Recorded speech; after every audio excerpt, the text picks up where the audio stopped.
దేవుని వాక్యం చెప్తుంది. దినమెల్లా అంటారండి, కొన్ని మాటలు అంటారు. పడు. అందరు నాలాగుంటారా, నీలాగుంటారా? ఉండలేరు కదా.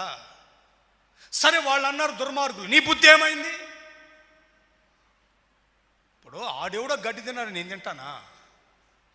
నేనంత కూడేగా తినేది, అంతే కదండి. నాకు కాస్త కాన్సెన్స్ ఉంది కదా. ఆడేవాడు గడ్డి తింటున్నాడు రా బాబాడు పిచ్చోడు అని అనుకుంటాను నేను. అది గడ్డి తింటాం ఏంట్రా, భోజనం ఉంది కదంటే నాకు ఇదే నచ్చిందండి అంటే నేనేమంటాను, బాబోయ్ నాకు ఎట్లాంటి గతి పట్టకూడదు నాయన. ఎందుకంటే నాకు కొంచెం తెలివి ఉంది.